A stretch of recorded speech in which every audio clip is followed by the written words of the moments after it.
Hey BookTube, this is Robert. Welcome back to Barter Hordes, here for a Friday Reads check-in. Before I talk about the books that I finished this week and the books that I'm currently reading this week, I just wanted to make an addendum to the results video I did on Tuesday for the first round of the BookTubePrize.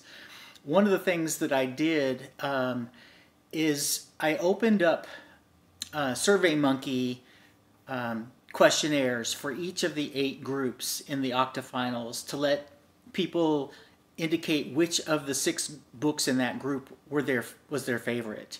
Just as a very informal poll, and I waited too late to do it, so I didn't get a ton of responses, but I just wanted to share those responses with you because some of them are really kind of interesting. I've done the same thing for the 4 quarterfinals groups, and I've already made those surveys, and I will link the 4 groups below, and you can go indicate which of the quarterfinalists that you think is the best in each group. It's not a scientific survey. It's not the same format that we're using for the actual judge rankings, but it still is kind of an interesting thing to look at for what viewers think is their favorite book in each group. So, very quickly, in Group A last time, the favorite was A Ladder to the Sky by John Boyne, and it got 1/3 of the votes. And interestingly, 5 of the 6 books got at least 1 vote, so a pretty wide spectrum. In Group B, and this is one of the fascinating results, with 34% of the votes, the favorite was My Sister, the Serial Killer by Oyinkan Braithwaite, which didn't make the quarterfinals. And all 6 books in that group got at least 1 vote. If you hear crunching in the background, Scout has decided that now that I'm filming, it's time to eat her breakfast. In Group C, The Mermaid and Mrs. Hancock was the favorite with 35% of the votes, and all 6 books got at least 1 vote. In Group D, another book that didn't make the quarterfinals, The Overstory was the favorite with 45% of the votes. And again, 5 of the 6 books in the group got at least 1 vote. In Group E, with 26% of the votes, Bitter Orange was the favorite, and all 6 books got at least 1 vote. In Group F, Circe was the favorite with 59% of the votes. And again, all 6 books got at least 1 vote. In Group G, there was a tie between Freshwater and Unsheltered. Now, Freshwater did advance to the quarterfinals. Unsheltered did not. And 5 of the 6 books got at least 1 vote. And then in Group H, with 50% of the vote, Tommy Orange's There was the fan favorite.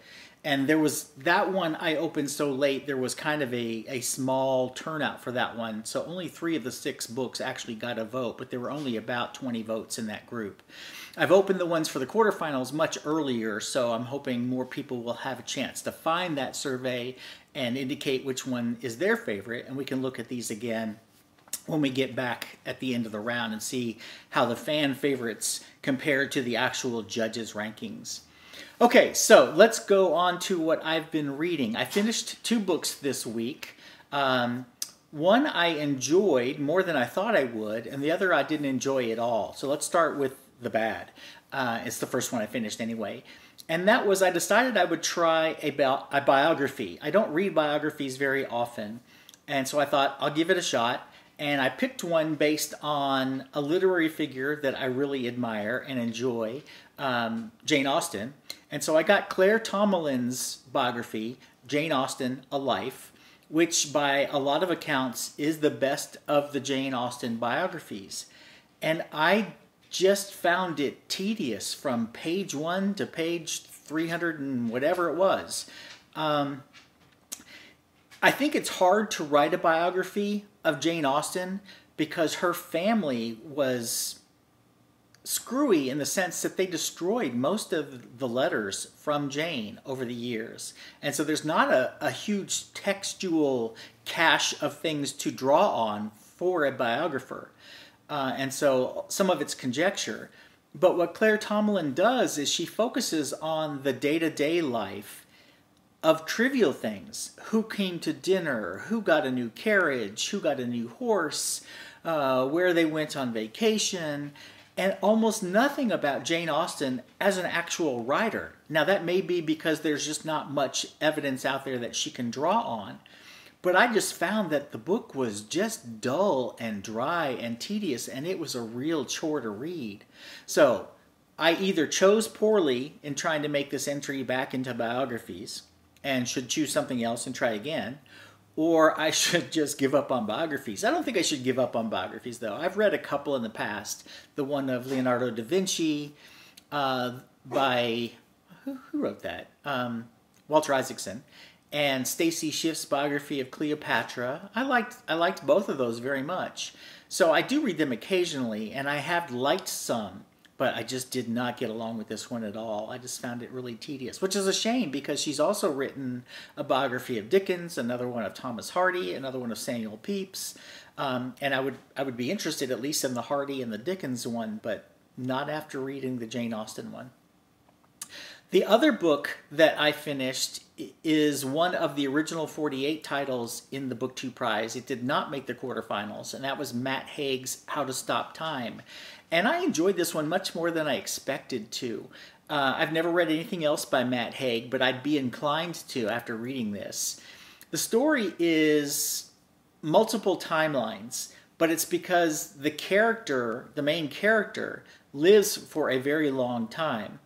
He has a condition, which means he ages, but he ages at a rate about 15 times slower than the average human.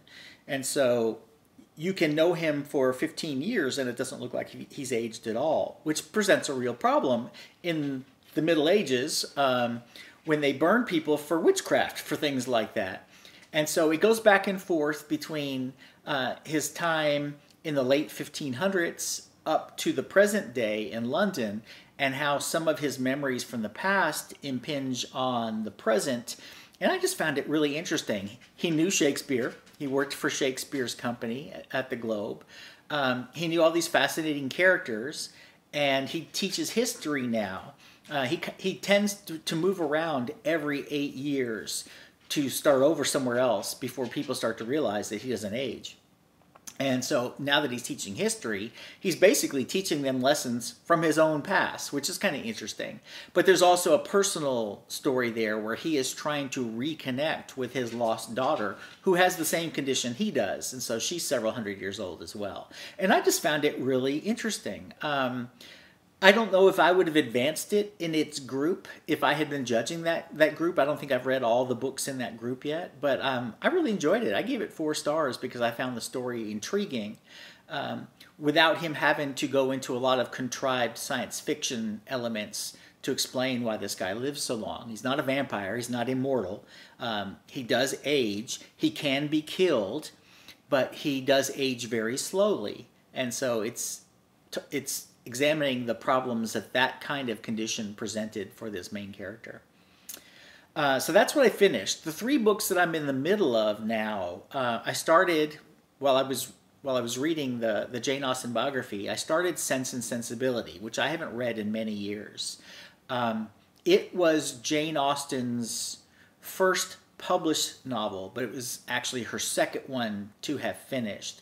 The first one she finished was Northanger Abbey, but the man who bought it dithered forever in publishing it, and it didn't actually get published until after her death, even though it was her first novel. So the first published novel was Sense and Sensibility, and that's what I'm reading now.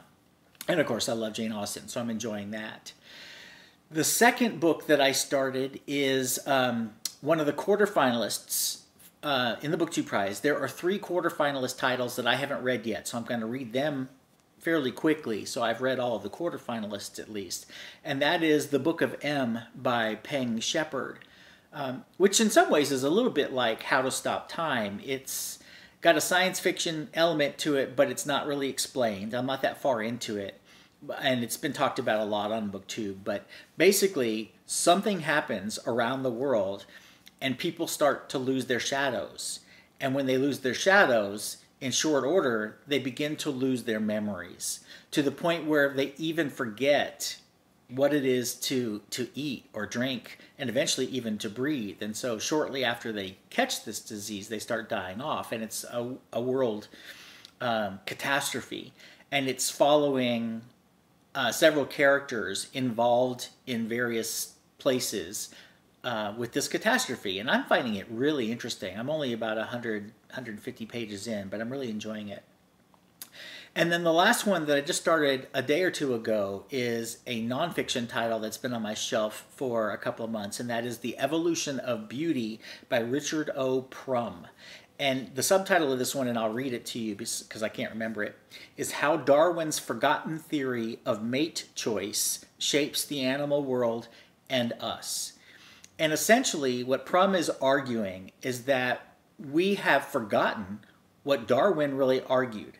Darwin wrote two major books. The first one is On the Origin of Species, and that's the book wherein he outlines the theory of adaptation, natural selection and adaptation, where species adapt to their environments to give themselves a better chance of survival. And that is the part of Darwinian theory that still reigns supreme in biological evolutionary circles. What Prum is arguing is that we've forgotten the other part of Darwin's books, and that's the theory that he outlines in The Descent of Man, his second major book. And it's a second completely separate biological evolutionary mechanism that is based on sexual selection, and it has to do with aesthetics. And Darwin actually would argue that that's even more prevalent than mate selection based on adaptation. But for some reason, in the 100 or so years since Darwin, evolutionary biologists have ignored the second part, sexual selection based on beauty and aesthetics, and have just focused on the idea of adaptation. And Prum is arguing that that's misguided and just not accurate. And so this book is a way of trying to make clear by examining various birds, he's an ornithologist, various birds, to show that these changes, these evolutions in these birds are not just for adaptation to their environment, that a lot of them are purely aesthetic reasons. The birds like this particular, there goes Scout. She has just been out of control the last couple of days. When we go outside, she's pulling on the leash. She goes crazy if she sees another dog. I'm going to have to either get her some doggy Prozac or enroll her in obedience school because she's really on my last nerve this week. And she barks every time a truck goes by. It doesn't matter what kind of truck. Anyway, back to Prum. He's arguing that a lot of these changes in birds' evolution is just purely because they find them attractive, and it's a sexual mating characteristic. And he says it's a completely different evolutionary mechanism, and it may even be more prevalent than the adaptive mechanism that evolutionary biologists have clung to as the reason for everything. So it's an interesting argument. I don't know. I listened to a Radiolab episode that was obviously based on this book not too long ago, but in typical Radiolab fashion, they so skewed Prum's argument. They picked on one little aspect of his argument to outline what they thought was true that it just became absurd. And I actually unsubscribed to Radiolab as a result. They've done this too many times. It's almost like they've become clickbaity about everything, and I don't have time for that. Anyway, I'm enjoying the book. I am not in any way a scientist, and so I am just trying to piece together his argument, and I'm fascinated by the examples. Fortunately for people like me, he's included a lot of gorgeous color plate photography, which he refers to throughout his arguments. And so the birds actually are not just being described for you. You can see pictures of them as well, which I think is stunning and awesome. So that's what I'm reading right now. Those three. And I finished the Austen biography and How to Stop Time. So I'm going to close here before Scout decides to tear down the house or do something else crazy, and take her for a walk and maybe leave her outside for about 7 hours off the leash if she can't behave. Can you tell I'm frustrated with her this week? She has not been well behaved.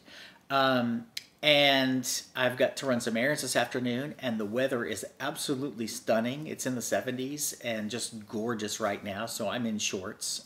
Love it. It's almost like I'm in Florida again. And my Texas Tech Red Raiders pulled off the upset last night and absolutely just demolished Michigan. Go Red Raiders.